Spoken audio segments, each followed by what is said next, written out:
नमस्कार दोस्तों, स्वागत है आपका मेरे यूट्यूब चैनल MPPSC अड्डा में।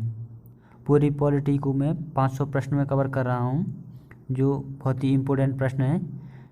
100 क्वेश्चन करके मैं 3 वीडियो बना चुका हूं और ये चौथा वीडियो है।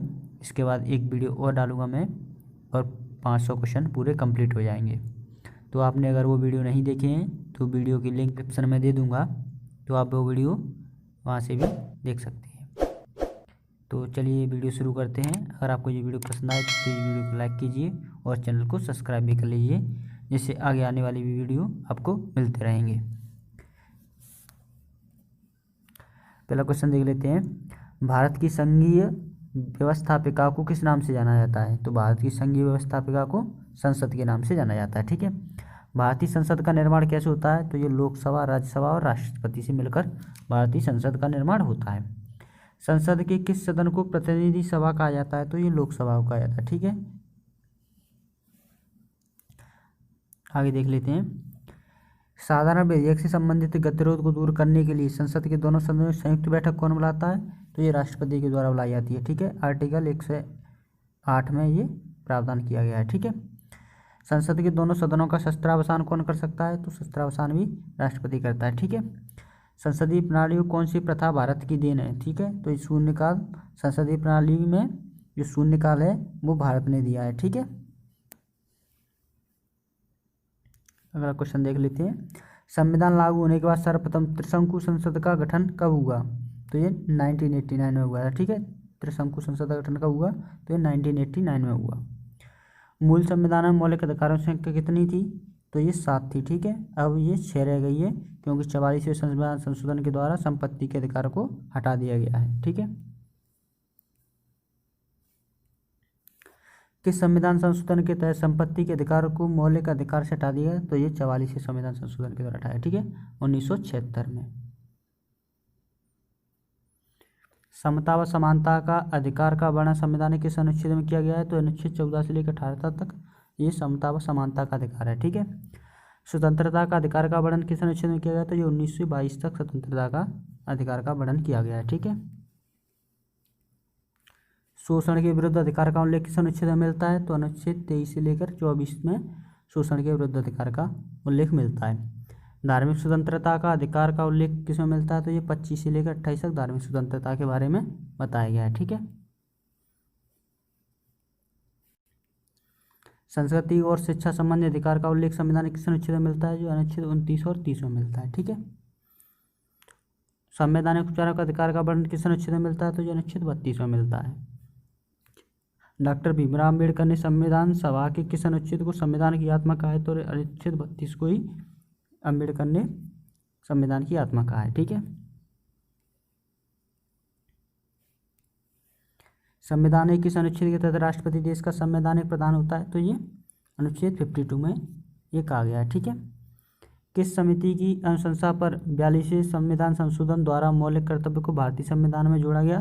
तो ये सरदार स्वर्ण सिंह समिति की सिफारिश पर, ठीक है, मौलिक कर्तव्यों को भारतीय संविधान में जोड़ा गया था। भारतीय संविधान में मौलिक कर्तव्यों की संख्या कितनी? तो मौलिक कर्तव्यों की संख्या 11 है। ठीक है। भारतीय संविधान के किस अनुच्छेद में कहा गया है कि भारत का एक महान्यायवादी होगा? तो अनुच्छेद 76 में ये कहा गया है। ठीक है। आर्टिकल 76 महान्यायवादी से संबंधित है। ठीक है।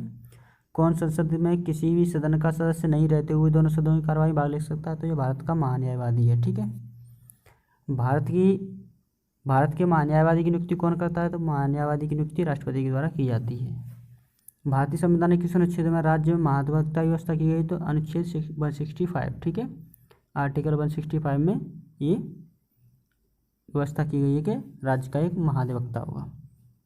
आगे देख लेते हैं। राज्य के महाधिवक्ता की नियुक्ति किसके द्वारा की जाती है? तो ये राज्यपाल के द्वारा की जाती है। ठीक है। महाधिवक्ता कार्यकाल कितने वर्षों का होता है? तो ये 6 वर्ष या 65 वर्ष। ठीक है। जो भी पहले हो। भारतीय नियंत्रक एवं महालेखा परीक्षक का उल्लेख संविधान के किस अनुच्छेद में किया गया है? तो अनुच्छेद 148 से लेकर 151 तक ये नियंत्रक एवं महालेखा परीक्षक का उल्लेख किया गया है। ठीक है।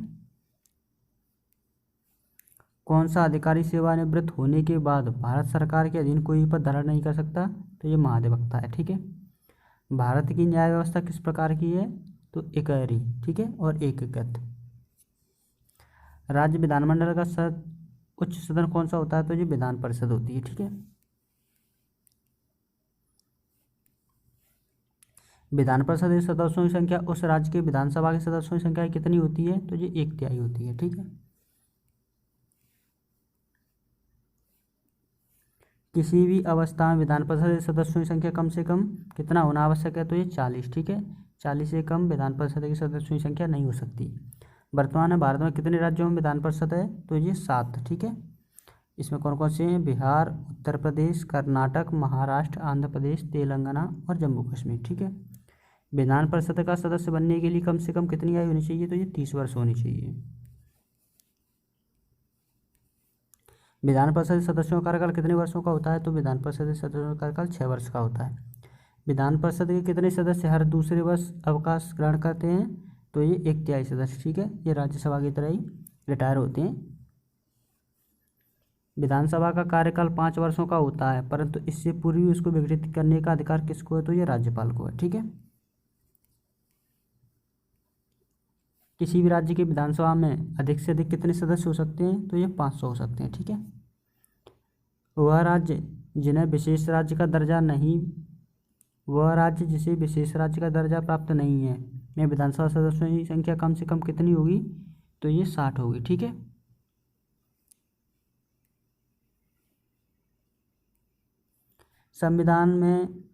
संविधान एक किस अनुच्छेद के तहत विधानसभा में जनसंख्या के आधार पर अनुसूचित जातियों और जनजातियों के लिए स्थानों का आरक्षण किया गया है? तो अनुच्छेद 332, ठीक है। विधानसभा में बैठक के लिए सदन में कुल कितने सदस्यों का उपस्थित होना आवश्यक है? तो ये 1/10, ठीक है। इसे कोरम भी बोलते हैं, ठीक है।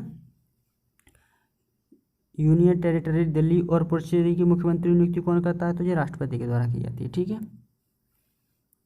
और ये भी देख लेते हैं कि अन्य राज्यों के मुख्यमंत्रियों की नियुक्ति कौन करता है? तो ये राज्यपाल के द्वारा की जाती है, ठीक है।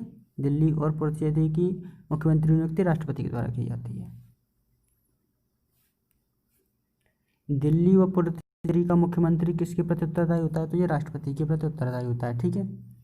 राष्ट्रीय जलमार्ग, परिवहन नियोजन, जनसंख्या नियंत्रण, समाचार पत्र, कारखाना, शिक्षा, आर्थिक तथा सामाजिक योजना आदि विषय किस सूची के अंतर्गत आते हैं? तो ये समवर्ती सूची के अंतर्गत आते हैं। एक बार और विषय देख लेते हैं। राष्ट्रीय जलमार्ग, परिवहन नियोजन, जनसंख्या नियंत्रण, समाचार पत्र, कारखाने, शिक्षा, आर्थिक एवं सामाजिक योजना आदि किस सूची में आते हैं? तो ये समवर्ती सूची में आते हैं, ठीक है।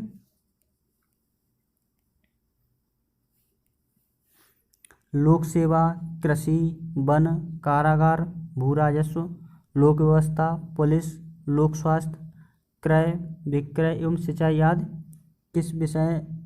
विषय किस सूची में आते हैं? तो ये राज्य सूची में आते हैं, ठीक है। एक बार और देख लेते हैं। लोक सेवा, कृषि, वन, कारागार, भू राजस्व, लोक व्यवस्था, पुलिस, लोक स्वास्थ्य, क्रय विक्रय एवं सिंचाई आदि सब किस में आते हैं? तो ये राज्य सूची के अंतर्गत आते हैं, ठीक है। अंतर्राष्ट्रीय संधि, युद्ध, सीमा शुल्क, जनगणना, विदेशी ऋण, प्रसारण, टेलीफोन, विदेशी व्यापार, रेल, वायु एवं जल परिवहन आदि की सूची के अंतर्गत आते हैं? तो ये संघ सूची के अंतर्गत आते हैं, ठीक है। तीनों ही सूचियों के विषय मैंने बता दिए हैं, तो ये भी अपन याद रखेंगे। राष्ट्र हित के लिए राज्य सूची से संबंधित किसी मामले में कानून लाने के लिए शक्ति संसदों किस अनुच्छेद के तहत प्राप्त है? तो अनुच्छेद 249, ठीक है। आर्टिकल 249 में संसद को यह शक्ति है कि वो राज्य सूची के संबंधित किसी मामले पर कोई कानून बना सकती है, ठीक है, अगर वो राष्ट्रहित का है तो।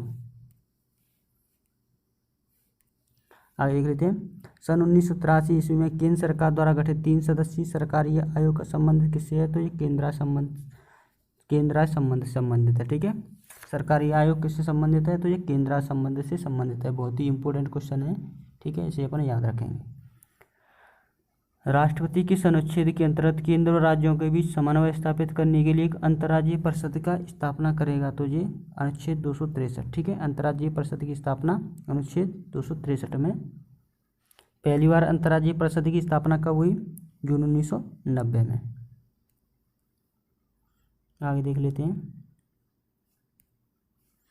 अंतर्राज्यीय परिषद की बैठक की अध्यक्षता कौन करता है? तो ये प्रधानमंत्री करता है। ठीक है, अंतर्राज्यीय बैठक की अध्यक्षता कौन करेगा? तो ये प्रधानमंत्री के द्वारा की जाती है। अंतर्राज्यीय परिषद की बैठक वर्ष में कितनी बार की जा सकती है? तो ये वर्ष में 3 बार की जा सकती है। ठीक है, योजना आयोग की जगह पर नीति आयोग की स्थापना कब की गई? तो 1 जनवरी 2015 को की गई। कौन सी संस्था भारत सरकार के थिंक टैंक के रूप में कार्य करती है? तो ये नीति आयोग करता है। ठीक है, ये थिंक टैंक के रूप में कार्य करती है। नीति आयोग का अध्यक्ष कौन होता है? तो ये प्रधानमंत्री होता है। ठीक है, योजना के निर्माण में राज्यों की भागीदारी के लिए राष्ट्रीय विकास परिषद का गठन कब किया गया? ठीक है, तो राष्ट्रीय विकास परिषद का गठन कब किया गया? तो 6 अगस्त 1952 में। ठीक है, राष्ट्रीय विकास परिषद का अध्यक्ष कौन होता है? तो ये भी प्रधानमंत्री होता है। ठीक है, राष्ट्रीय विकास परिषद का अध्यक्ष कौन होगा? तो प्रधानमंत्री। किसने राष्ट्रीय विकास परिषद को सुपर कैबिनेट की संज्ञा दी है? तो राष्ट्रीय विकास परिषद को सुपर कैबिनेट की संज्ञा दी है के संथानम ने। ठीक है, ये बहुत ही इंपॉर्टेंट क्वेश्चन है, तो इसे याद रखेंगे। संवैधानिक किस अनुच्छेद में वित्त आयोग का गठन किया गया है? तो वित्त आयोग का प्रावधान है 280 में आर्टिकल। ठीक है, अनुच्छेद 280 में ये प्रावधान किया गया है वित्त आयोग का। ठीक है, प्रथम वित्त आयोग का गठन कब किया गया? तो जो 1951 में किया गया था। ठीक है, यहाँ से ये वित्त आयोग के बहुत सारे क्वेश्चन हैं, हालांकि सारे इंपॉर्टेंट नहीं है, लेकिन पहला और लास्ट वाला अपन इम्पोर्टेंट है, तो अपन ये देख लेंगे, बाद बाकी एक बार पढ़ लेते हैं। ठीक है, प्रथम वित्त आयोग की अवधि कब थी? तो ये 52 से 57 थी, और अध्यक्ष कौन थे? तो ये केसी न्योगी थे। ठीक है, ये दूसरा, और ये तो बहुत ही रेयर केस में पूछे जाएंगे, लेकिन अपन एक बार देख लेंगे। दूसरा वित्त आयोग का गठन कब हुआ? तो 1956 में हुआ था। दूसरे वित्त आयोग की अवधि 57 से 62 थी। दूसरे वित्त आयोग के अध्यक्ष के संतानम थे। वित्त आयोग का गठन कौन करता है? तो ये भारत का राष्ट्रपति करता है। 14वें वित्त आयोग का गठन कब किया गया? तो ये 2013 में किया गया था। ठीक है, 14वें वित्त आयोग की अवधि क्या थी? तो ये 2015 से लेकर 2020 तक है। ठीक है,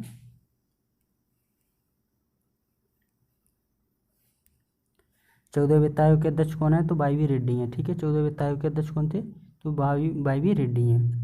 तीसरे वित्त आयोग की अवधि क्या थी? तो ये 62 से 66। अध्यक्ष कौन थे? तो तीसरे वित्त आयोग के अध्यक्ष थे ए.के. चंदा। चौथे वित्त आयोग की अवधि थी 66 से 69, और इसके अध्यक्ष कौन थे? तो ये पी.वी. राजमन्ना। ठीक है, पांचवें वित्त आयोग की अवधि क्या थी? तो 1969 से 74। ठीक है, और इसके अध्यक्ष कौन थे? तो ये महावीर त्यागी थे। ठीक है, महावीर त्यागी थे पांचवें वित्त आयोग के अध्यक्ष। ठीक है, छठे वित्त आयोग की अवधि क्या थी? तो 74 से लेकर 79, और उसके अध्यक्ष कौन थे? तो पी. ब्रह्मानंद रेड्डी। ठीक है,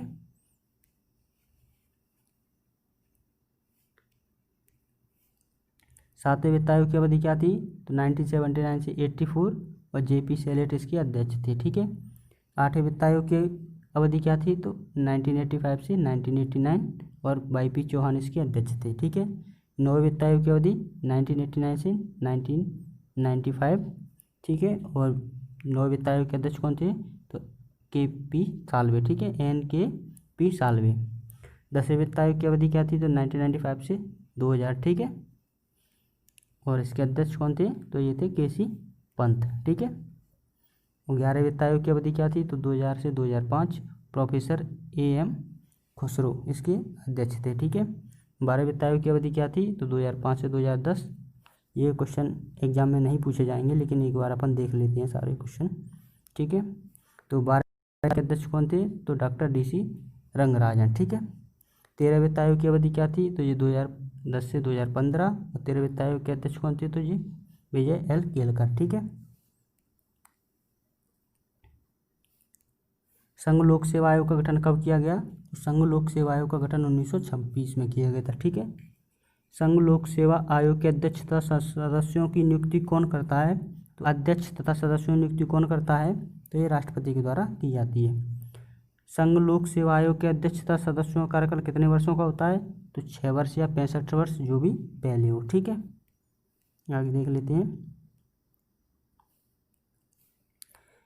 राज्य लोक सेवा आयोग के अध्यक्ष तथा सदस्यों की नियुक्ति कौन करता है? तो ये राज्यपाल के द्वारा की जाती है।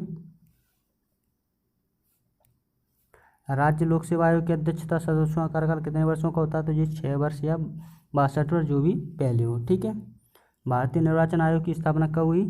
तो ये 25 जनवरी 1950 में, हुई थी, ठीक है, निर्वाचन आयोग की स्थापना। विभिन्न राजनीतिक दलों को मान्यता प्रदान करने का अधिकार किसको है, तो ये भारतीय निर्वाचन आयोग को है विभिन्न राजनीतिक दलों को मान्यता प्रदान करने का अधिकार, ठीक है। तो आज का वीडियो यहीं समाप्त होता है। अगर आपको वीडियो पसंद आया हो तो प्लीज़ वीडियो को लाइक कीजिए और चैनल को सब्सक्राइब भी कर लीजिए। और भी बहुत सारे वीडियो बनाए हैं मैंने, तो इसमें साइंस का भी वीडियो है, एमपी जीके का वीडियो है, हिस्ट्री के घटना चक्र के वीडियो हैं। तो अगर आप वो भी देखना चाहते हैं तो उनकी भी लिंक आपको वीडियो के डिस्क्रिप्शन में मिल जाएगी, तो आप वो वीडियो भी देख सकते हैं। धन्यवाद।